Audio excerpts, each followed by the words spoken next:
Bueno, buenas noches. Bienvenidos a esta segunda sesión síncrona del 22 de junio del 2025, las 8 de la noche en este módulo de Derecho Constitucional. Buenas noches, Liliana, Rosa Patricia.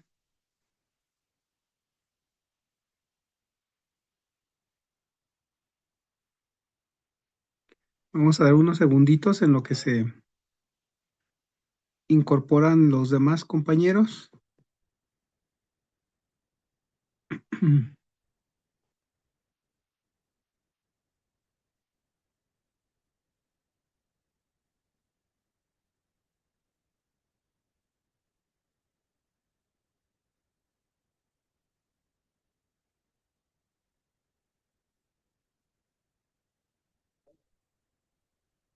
Bueno, pues buenas noches de nueva cuenta. Bienvenidos a esta segunda sesión síncrona, como les decía, del módulo de Derecho Constitucional, hoy 22 de junio del 2025, siendo las 8 de la noche, las 22 horas.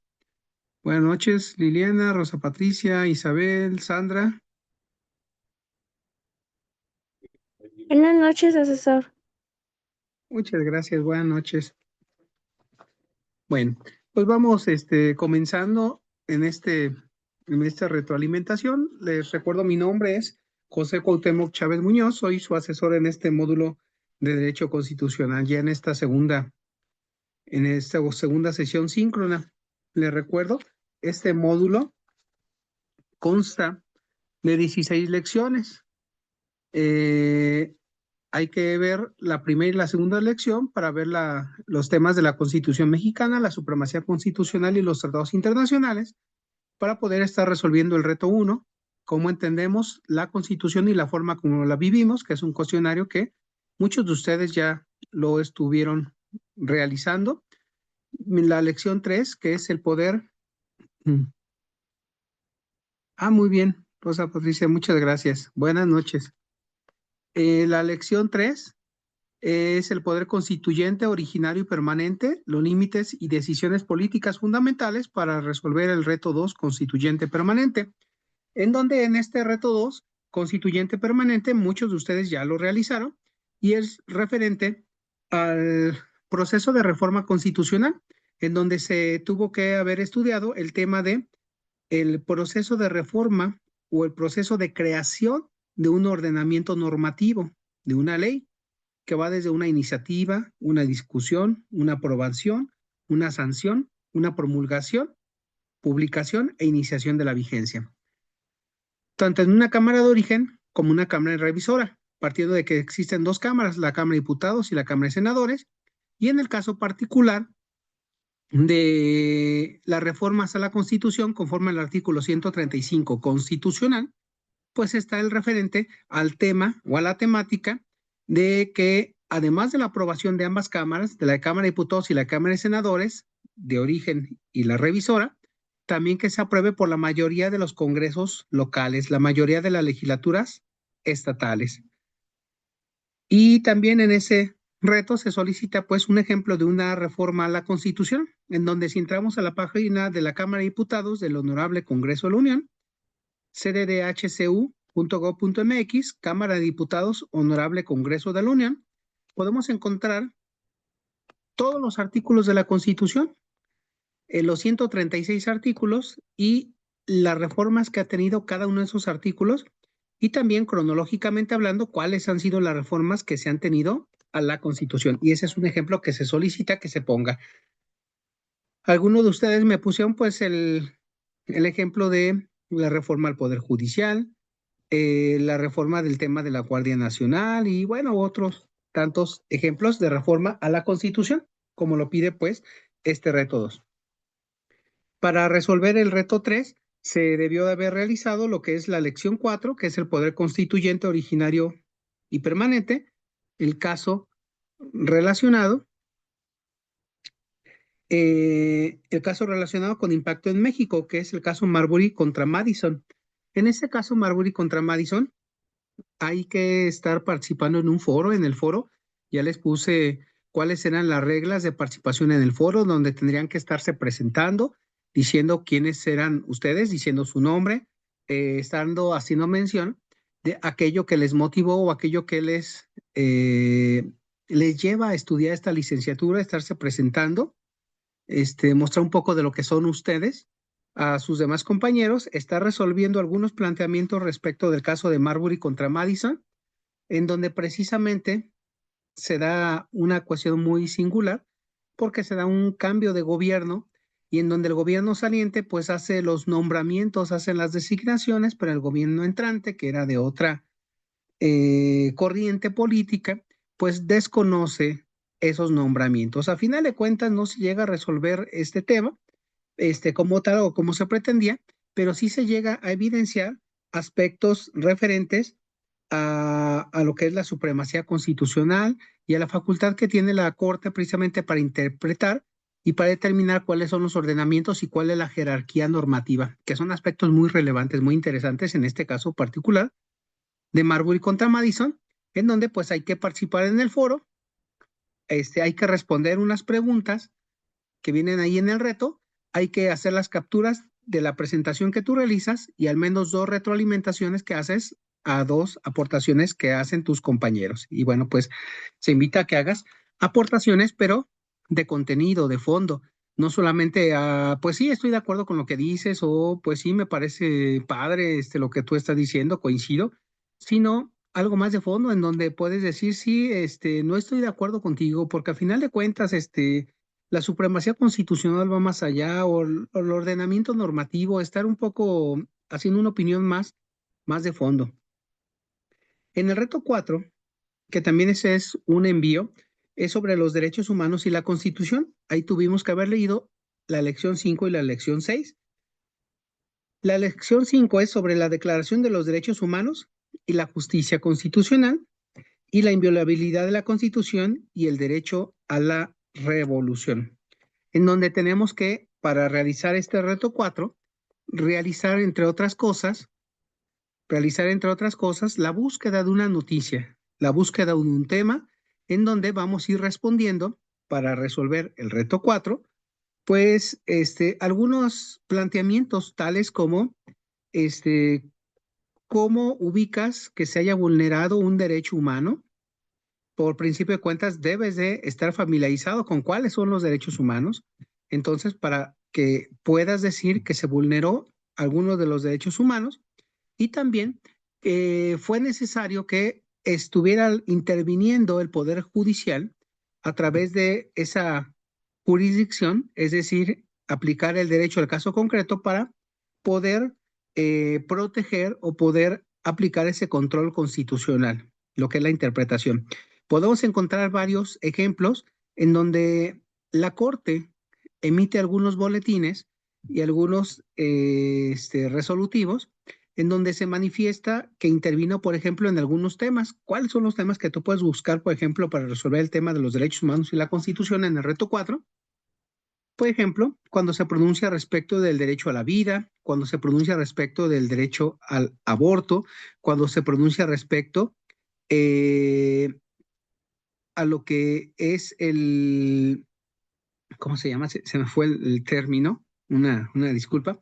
Cuando se refiere a que el debido proceso se tiene que actualizar en todos los casos, es decir, no se puede violentar, no puede haber una violación a los procedimientos en detrimento del justiciable, en detrimento del acusado. Y entonces puedes poner algunos ejemplos. ¿Qué ejemplos? Como yo les decía, derecho a la vida, derecho al aborto, el debido proceso, la propiedad privada.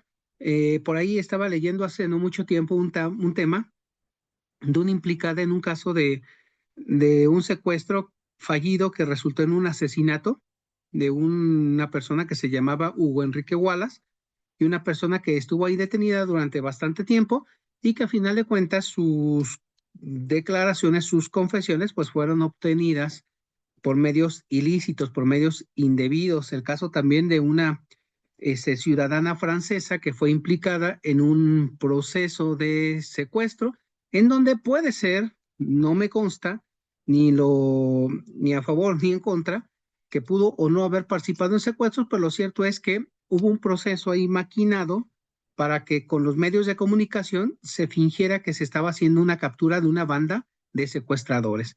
Me refiero al caso de Florence Cassés, una ciudadana francesa que realizó o participó con un grupo delincuencial y fue capturada y fue procesada y después fue seguido el procedimiento, repatriada a Francia. Entonces puedes poner alguno de esos casos. Todo esto viene en la unidad 1. Para pasar a la unidad 2 está el reto 5, que es la división de poderes, en donde se tuvieron que haber resuelto las lecciones 7 a 12, que es la distribución de competencias entre la federación, los estados y la relación de los municipios, que son los 3 órdenes de gobierno que les mencionaba la sesión anterior: el orden federal, el orden estatal y el orden municipal. Que tanto en el orden federal pues está la división de poderes, lo que es el ejecutivo, el legislativo y el judicial. A nivel estatal también tenemos la división de poderes, el ejecutivo, el legislativo y el judicial, y a nivel municipal no hay división de poderes porque es un solo poder, que es el cuerpo colegiado o cuerpo deliberante, que es el ayuntamiento. En el caso de la Ciudad de México, pues encontramos las alcaldías. La lección 8, que es la distribución de competencia, las facultades explícitas, las implícitas y las tributarias, en donde la propia Constitución dice cuáles son las materias federales, cuáles son las estatales y cuáles son las municipales.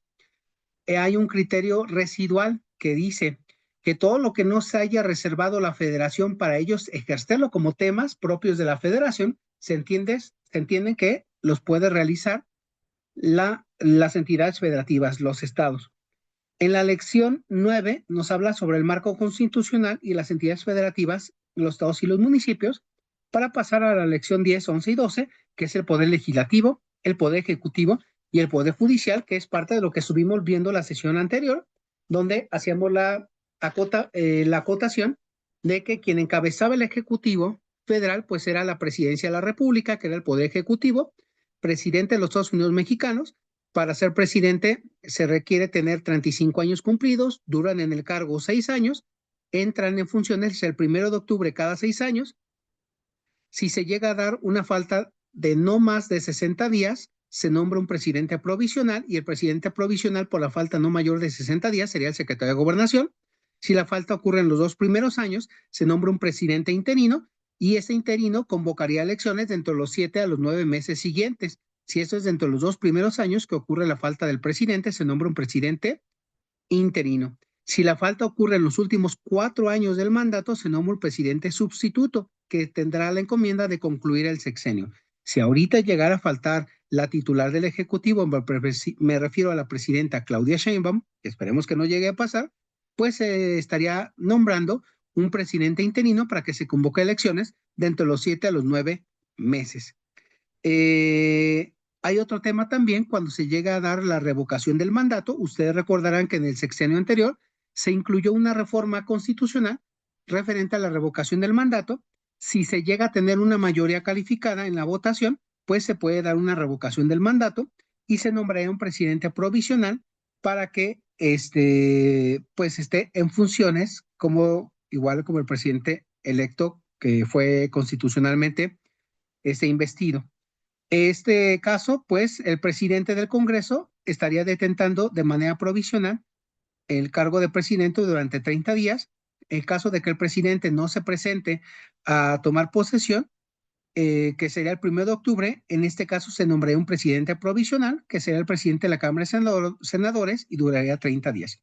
A lo que me refiero es que dentro de esta organización del Poder Ejecutivo, que lo encabeza el Poder Ejecutivo, valga la redundancia, sería la Presidencia de la República, siempre va a estar cubierta, ya sea como presidente constitucional provisional, interino o sustituto.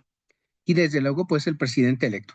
Y decíamos que el presidente o Poder Ejecutivo es titular de la Administración Pública Federal, que podría ser centralizada y descentralizada. La centralizada me refería al gabinete legal y me refería a las secretarías de Estado, que para ser secretario de Estado se debe tener 25 años, el titular tener 25 años, y podría ser pues titular de la Secretaría de Gobernación, de Relaciones Exteriores, de la Serena, de Marina, de Seguridad y Protección Ciudadana, de Hacienda y Crédito Público, de la Función Pública, de Salud, de Desarrollo Agrario, Territorial y Urbano, lo que es la SEDATU, de Cultura, de Turismo, del Bienestar, del Medio Ambiente y Recursos Naturales, de Energía, de Economía, Agricultura y Recursos Naturales, así como de Infraestructura, Comunicaciones y Transportes, de la Secretaría de Educación Pública, de Trabajo y Previsión Social. Pueden desaparecerse o pueden crearse más secretarías, como lo determine el Ejecutivo en alguna propuesta y debe ser aprobado por el Congreso de la Unión, por las dos cámaras. Dentro de cada una de estas secretarías tienen pues a un secretario, a un jefe de la oficina del secretario y dependen directamente del titular, es decir, del secretario, pues su titular de asuntos jurídicos, su órgano interno de control, el responsable de comunicación social, el responsable de transparencia y debajo de ellos, bueno, pues están los subsecretarios, los directores generales, los directores de área, los coordinadores y los jefes. Todo este cúmulo de servidores públicos se le conoce como la burocracia y estos son los que integran la Administración Pública Centralizada o Gabinete Legal. Pero además de ese gabinete legal o administración pública centralizada, también hay un gabinete ampliado o también llamado administración pública descentralizada o paraestatal.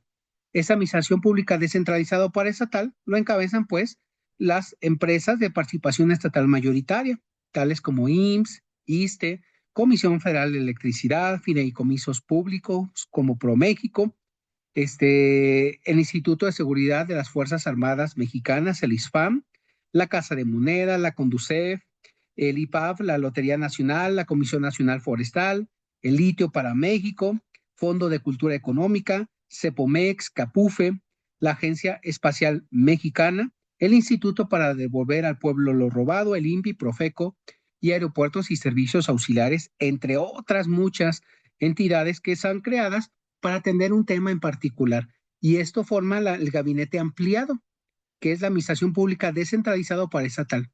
Entonces, el Poder Ejecutivo de la Unión, que lo encabeza la Presidencia de la República, es titular de la Administración Pública Federal, que puede ser centralizada y descentralizada, y entonces es un cúmulo de toda una estructura que va a buscar brindar todos esos servicios públicos a nivel federal y se va a coordinar con los estados y con los municipios. Eso es en el Poder Ejecutivo. Recuerden, en el Poder Legislativo decíamos que se integraba por un Congreso General. El Congreso General es bicameral, es decir, dos cámaras, Cámara de Diputados y Cámara de Senadores.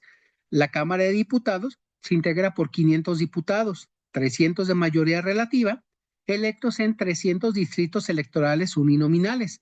El territorio nacional se divide en 300 espacios geográficos y en cada uno de esos espacios geográficos llamados distritos electorales se elige una fórmula, es decir, un propietario y un suplente. Cada partido político, alianza o coalición presenta una propuesta de candidaturas y además de esos 300, están 200 de representación proporcional, electos en 5 circunscripciones plurinominales. Es decir, el territorio nacional se divide en 5 espacios geográficos y dentro de esos 5 espacios geográficos que abarcan varios estados, se reparten 40 diputados en cada una de esas circunscripciones, de tal suerte que se suma el cúmulo de votación que haya obtenido el partido A, el B, el C y el D, y comienzan a repartir esos 200 diputados en cada una de esas 5 circunscripciones. Recuerden, para ser diputado se requiere tener 18 años cumplidos. Para presidente de la República, 35. Para ser diputado, 18 años cumplidos. No se requiere ningún grado académico, ningún estudio, ninguna especialización. Prácticamente nuestra Constitución dice, pues de preferencia que sepa leer y escribir, pero no. ¿Por qué? Porque es democrático. Al ser democrático, cualquier ciudadano puede aspirar, puede acceder, y es el propio pueblo, la propia ciudadanía, quien tiene el derecho de elegir a esas personas que son propuestas para ocupar esos cargos de presidente de la República o en la Cámara de Diputados.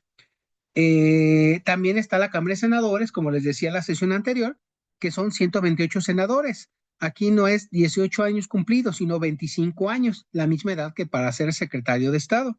Y son 64 senadores de mayoría relativa, 32 de primera minoría y 32 de representación proporcional. Los de mayoría relativa, cada partido político que gane en un estado mete 2 senadores. Si en el estado de Guanajuato gana el partido A, pues el partido A mete 2 senadores. Si en el estado de Sonora gana el partido B, pues el partido B mete 2 senadores. El partido político que queda en segundo lugar en cada estado de la República mete un senador. Entonces tenemos los 64 de mayoría, los 32 de primera minoría, que es al segundo lugar, y los restantes 32 son de representación proporcional, que es el porcentaje de votos que obtuvo cada uno de los partidos y se va asignando conforme a la votación que haya obtenido. Si se obtuvo una votación de 40 millones de votos, el partido A obtuvo 15 millones de votos, pues se hacen como la reglita de 3. Si con 40 millones de votos tengo que repartir 32, el partido que obtuvo 15 millones, ¿cuántos le tocan? Y así sucesivamente. Claro, es un poco más complejo que esto, porque hay que atender también algunos otros aspectos de que no haya una sobrerepresentación, hay que atender a criterios de paridad de género, etcétera, entre otras cosas. Este Congreso General entra en funciones el 1 de septiembre. Es importante mencionar que por cada legislador se nombra propietario, se elige un suplente. Por eso se le conoce como fórmula. Dentro de la Cámara de Diputados y la Cámara de Senadores, pues tienen una mesa directiva que es la que va a dirigir los procesos o los trabajos de las sesiones, un presidente, vicepresidentes, secretarios, y también van a estar los representantes de los grupos parlamentarios que van a formar los grupos parlamentarios y la Junta de Coordinación Política, que es el gobierno de las cámaras. Cuando no están en sesiones, porque hay 2 periodos ordinarios de sesiones, cuando van a estar sesionando, cuando van a estar trabajando, que es del 1 de septiembre al 15 de diciembre. El día que se entra en el cargo la presidencia, se sesiona hasta el 31 de diciembre.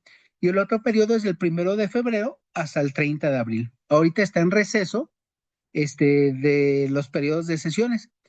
Cuando no está sesionando ni la Cámara de Diputados ni la Cámara de Senadores, ¿qué es lo que está? Pues está la comisión permanente, que se integra por 37 legisladores, 19 diputados y 18 senadores. Claro, se pueden generar algunos periodos extraordinarios para que estén funcionando, para que estén trabajando los diputados y los senadores.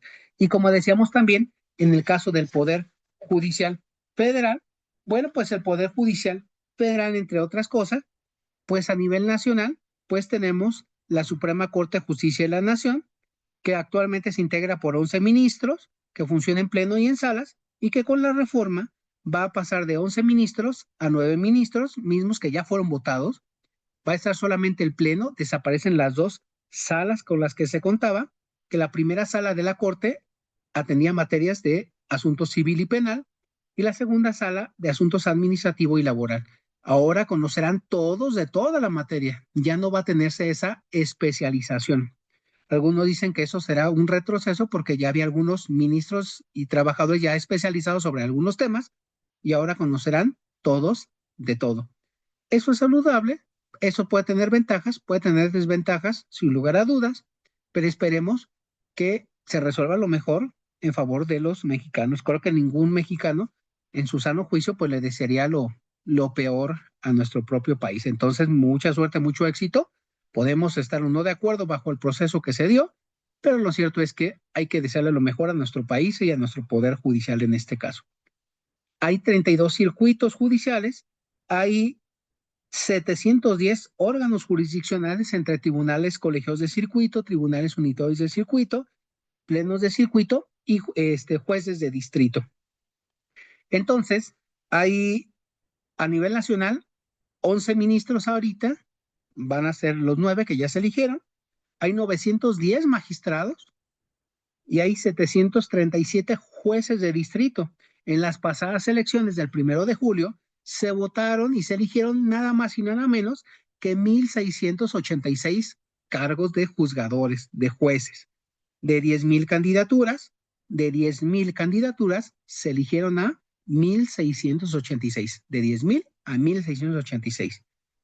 Pues fue un gran ejercicio que se hizo. Como les digo, hay quienes podemos estar o no de acuerdo con ello. Sin embargo, bueno, pues es como está organizado el Poder Judicial.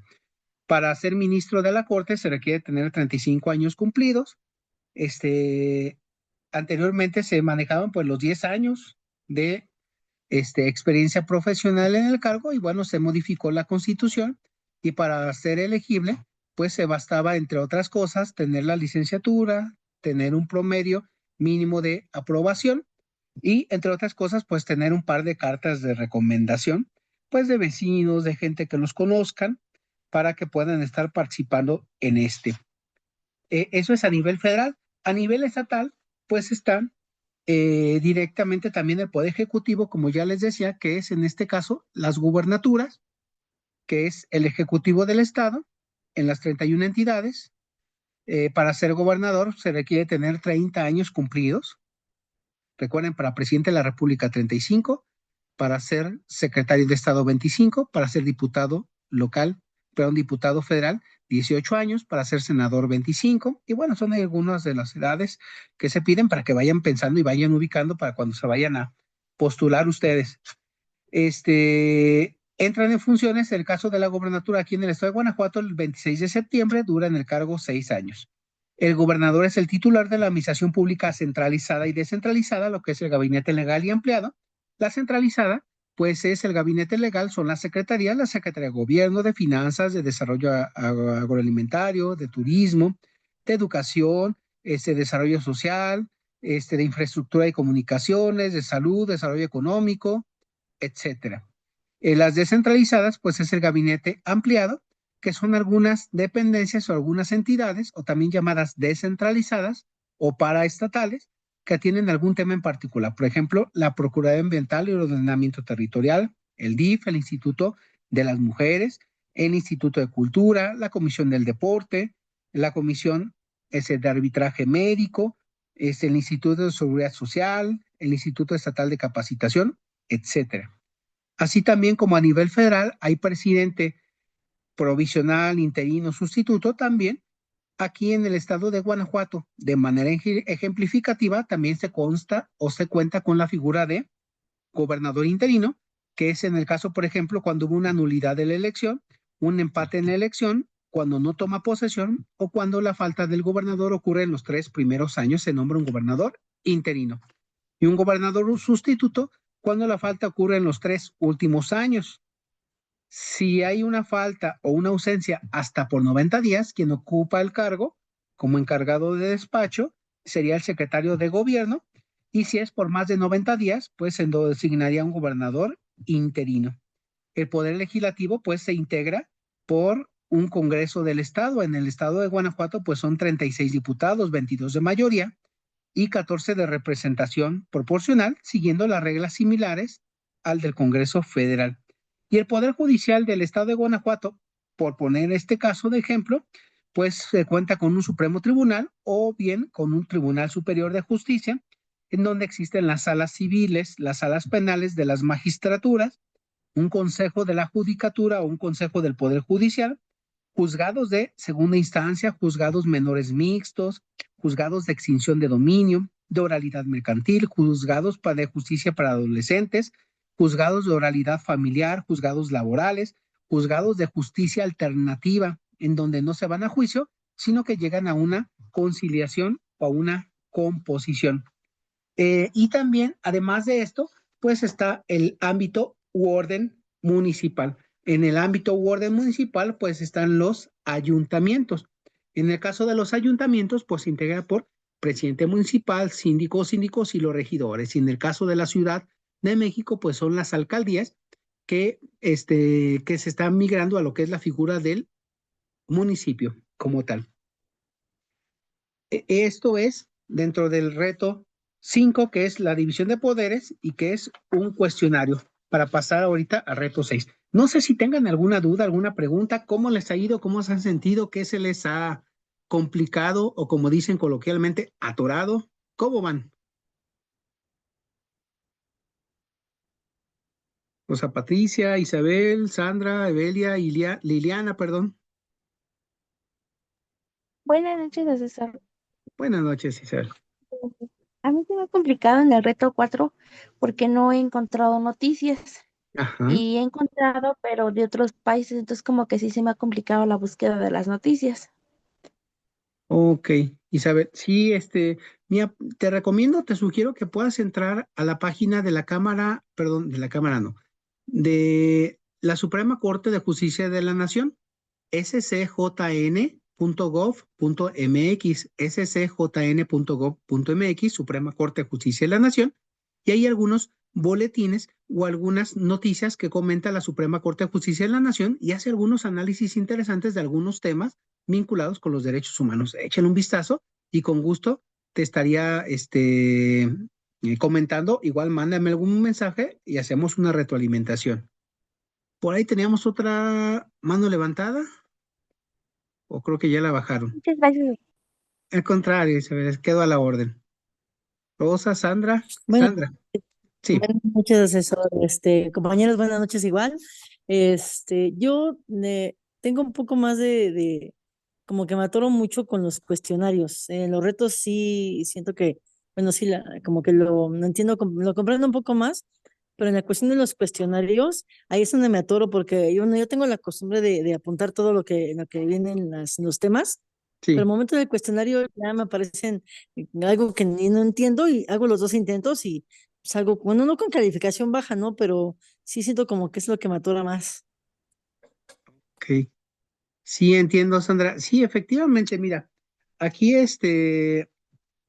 déjame decirte que también, por ejemplo, cuando en su momento me pidieron que pudiera estar apoyando en este módulo, yo también estuve realizando como cualquier alumno cursando este módulo, y me permití pues ir tomando mis notas, por ejemplo. Bueno, no se alcanza aquí a ver, pero, por ejemplo, te comento, aquí hacía mis cuadros sinópticos sobre el federalismo, ese centralismo, hacía pues mis anotaciones sobre los distintos temas, y a la hora del cuestionario pues me apoyaba con esas guías, y mucho, bueno, pues lo leía y lo estaba revisando, pero sí, o sea, entiendo. Voy a comentar de todos modos en mesa de ayuda, para ver si se replantea y se reformula. Y también mucho les agradecería si en alguno de esos cuestionarios ustedes consideran que hay alguna respuesta que sea incorrecta, que ustedes dicen, no, es que no es esa, que me lo comenten para que cerremos la pinza y hagamos una retroalimentación y estemos mejorando esos cuestionarios, ¿verdad? Ok, muchas gracias. Este, De acuerdo. ¿Alguien tiene alguna otra duda, alguna otra pregunta?